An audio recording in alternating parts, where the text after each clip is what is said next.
Bon matin tout le monde! Aujourd'hui, on va vous parler un peu des modifications que j'ai faites sur ma roulotte. On commence sur le toit. Alors, j'ai installé 2 panneaux solaires de 100 watts pour qu'on soit plus autonome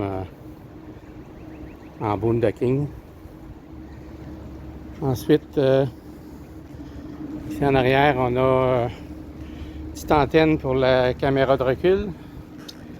Et puis antenne pour augmenter le signal du cellulaire à l'intérieur de la roulotte. Je vais vous expliquer ça un petit peu plus tard. Retour les 2 pieds à terre.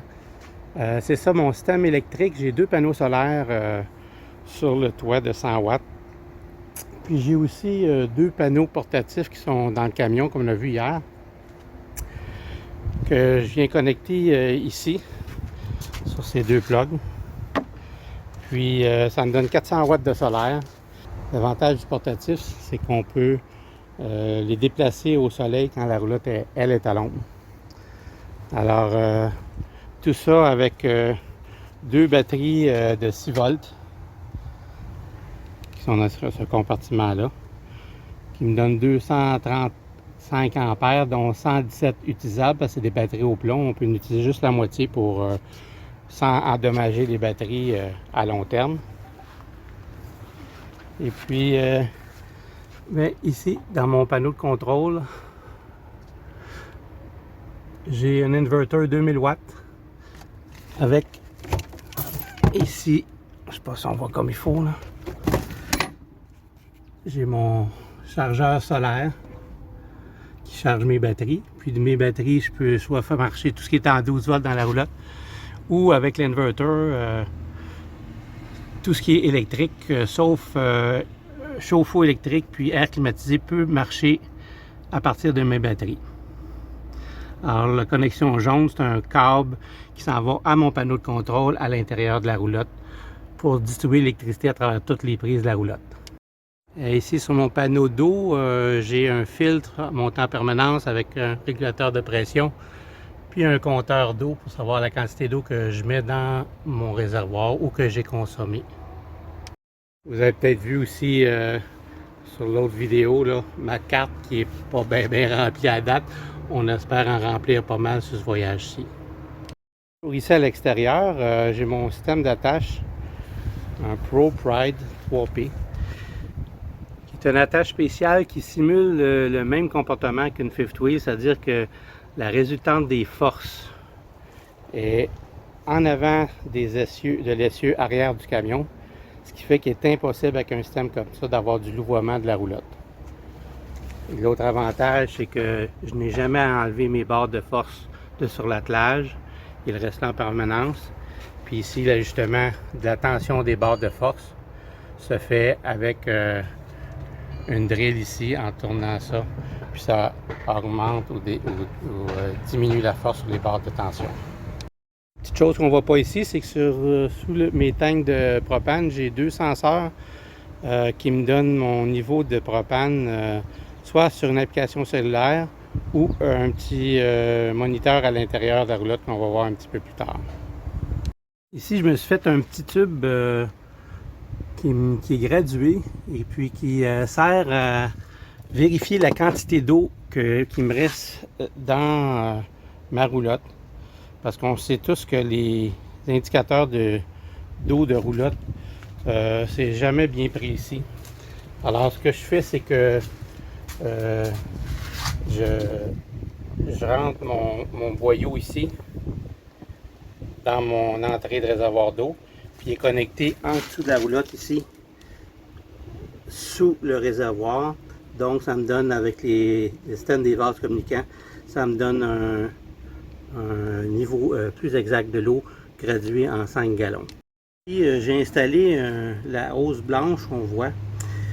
C'est que le point d'eau pour prendre l'eau dans le réservoir par la pompe est jamais au plus bas du réservoir. Moi, avec ma configuration, je perds environ 8 gallons d'eau que je ne peux jamais utiliser. Alors, cette ligne blanche-là, qui est le point le plus bas de mon réservoir, monte directement à ma pompe. Donc, je peux utiliser la totalité de mes 52 gallons dans mon réservoir. C'est bien pratique quand on est en boondocking. Les 8 derniers gallons, c'est une coupe de douche.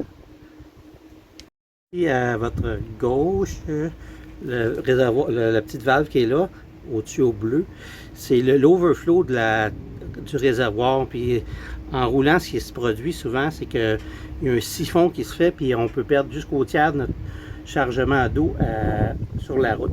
Fait que j'ai une valve que je ferme quand je suis sur la route pour être sûr de ne pas perdre d'eau. Ici à l'arrière, dans ma cuisine extérieure, j'ai enlevé le petit frigo électrique qui fonctionne juste sur 110. C'est trop énergivore pour moi. Puis on a masse de place dans notre frigo à l'intérieur, fait que ça sert de rangement. Puis ici en haut, j'ai mis mon barbecue. Puis en bas ici, on a un poêle à 2 ronds pour la cuisine à l'extérieur. Vous avez peut-être marqué la petite boîte blanche ici, là. J'en ai 3 d'installés sur ma roulotte. C'est des senseurs d'eau. Si jamais il y a une fuite d'eau ici en arrière, près du réservoir d'eau chaude, ça va détecter. J'en ai un autre en avant, près des valves d'eau. Et puis le troisième, il n'est pas installé encore. Là. Je vais l'installer près de la pompe à eau sous l'évier. Modification ici en arrière, j'ai ajouté une caméra de recul. Ici en haut. Puis vous avez remarqué que j'ai pas de roue de spare. Je l'ai enlevé puis je l'ai mis dans le camion. Étant donné que j'ai plus de capacité de charge dans le camion que la roulotte, ben le poids du pneu ici que je chauffe, je peux mettre un peu plus d'eau dans ma roulotte pour le voyagement. Le chauffe-eau ici, normalement, ici, quand on veut vider le chauffe-eau, il faut enlever le bouchon qui est là, puis l'accès n'est pas très bon. Alors, je me suis installé une petite hose avec une valve qui me sert quand je veux hiverniser ma roulotte pour vider l'eau chaude. C'est beaucoup plus facile. Puis en même temps, si j'ai besoin de l'eau chaude ici en arrière de la roulotte, la seule sortie d'eau que j'ai ici, c'est celle-ci, puis c'est juste l'eau froide. Alors, je peux me servir de cette petite hose-là, puis avoir de l'eau chaude ici en dehors pour, disons, pour laver la vaisselle. Après tout ce que j'ai fait à l'extérieur, on va aller dans la roulotte, voir les autres modifications. Ah oui, ici, dans la porte, j'ai enlevé la fenêtre originale, puis j'ai remplacé par une vitre teintée. Puis on peut fermer un petit store là, pour le soir. Donc on rentre dans la roulotte.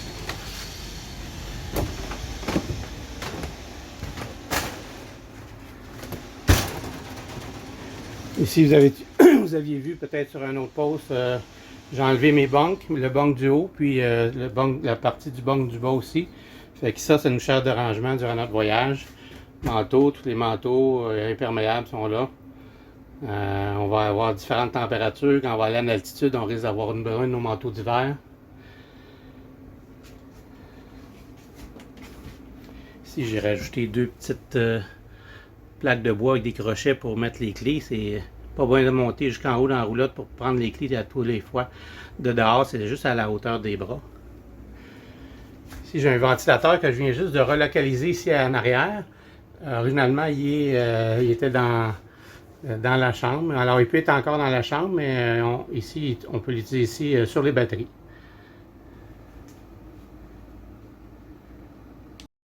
Ici, sur mon panneau de contrôle, on voit là le tank sensor ici là, pour me donner le niveau de propane dans mes 2 réservoirs. Je peux le faire manuellement. Ou comme j'avais dit aussi, ça peut être sur une application cellulaire. Puis j'ai 2 switches que j'ai rajoutés ici. F, c'est fan pour une fan qui est pour le frigidaire, dans la cheminée du frigidaire pour aider à une meilleure circulation de l'air chaud vers le haut, pour aider au refroidissement du frigidaire quand il fait très chaud. Et puis C, c'est pour le cellulaire, c'est mon antenne cellulaire que je vous parlais sur le toit, qui est ici en arrière, là, que j'apporte près de la table. Puis mettons que quand on a un signal de 1 barre à l'intérieur, il faut avoir un signal pour être capable de l'augmenter, mais disons avec 1 barre à l'intérieur, quand j'active ça, je monte à 2 à 3 barres de signal. Ici dans l'entrée, en haut, j'ai rajouté une petite tablette là, pour faire de meilleurs rangements. Puis ici en bas, pour les souliers, avant, il y avait juste la partie du bas qui était existante. On voit peut-être pas bien ici, là. Mais en tout cas, j'ai fait un trou, un deuxième trou, c'est d'espace perdu pour mettre les souliers. La salle de bain ajout de ventilateurs au plafond. Et le petit original ne déplaçait pas beaucoup d'air, surtout quand on prend des douches. Alors, un meilleur ventilateur.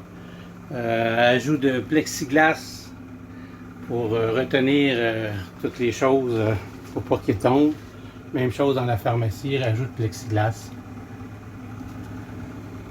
Ici dans l'air principal, changement apporté. Je me suis fait une petite tablette ici pour pouvoir mettre le popcorn. Ça pivote comme ça. Notre carte de voyage. Changer les lumières en haut. Cette lumière-là aussi a été changée. Originalement, j'avais une banquette. Alors, j'ai arraché la banquette, mis ça avec des chaises, beaucoup plus confortable. On peut bouger la table. J'ai 4 chaises, mais pour notre voyage, j'en prends juste 2.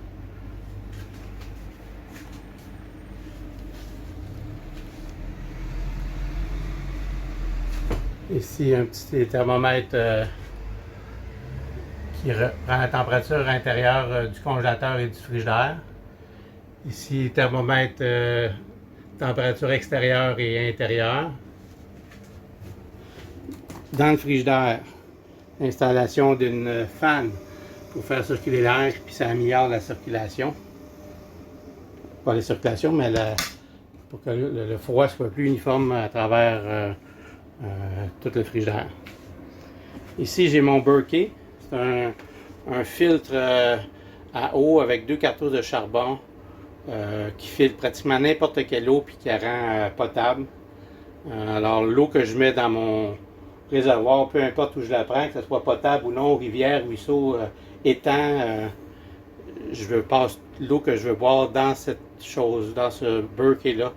Puis ça me donne une eau potable. À 2 personnes, les 2 fils qui sont là vont me durer environ 10 ans.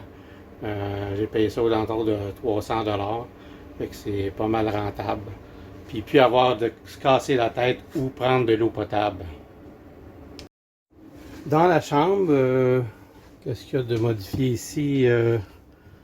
En fait, ici on a mon panneau de contrôle pour mettre l'inverter on. Puis j'ai mon moniteur de batterie ici avec, je peux voir le voltage de mes batteries. Je peux voir l'ampérage. Ici on est en charge de 0.5 ampères. Les batteries sont pleines avec les petites barres en haut. Où je peux voir le pourcentage de batterie qui me reste à consommer. Le 0% ici représente 50% de la charge de mes batteries. Fait que quand je suis à 0, mes batteries sont bien protégées. Ici dans mon garde-robe, les 2 garde-robes, j'ai rajouté des tablettes qui n'étaient pas là auparavant. Puis moi sur mon côté, je me suis fait une ouverture cette année pour pouvoir mettre mon CPAP. Donc ça fait pas mal le tour de mes modifications que j'ai fait. Oui, ici en bas, j'ai un commutateur pour passer soit du poteau d'électricité au camping ou la génératrice. Puis quand je veux passer à l'inverter, je envoie la switch vers l'avant. Puis c'est maintenant mes batteries par l'inverter qui va envoyer de l'électricité à travers ma roulotte.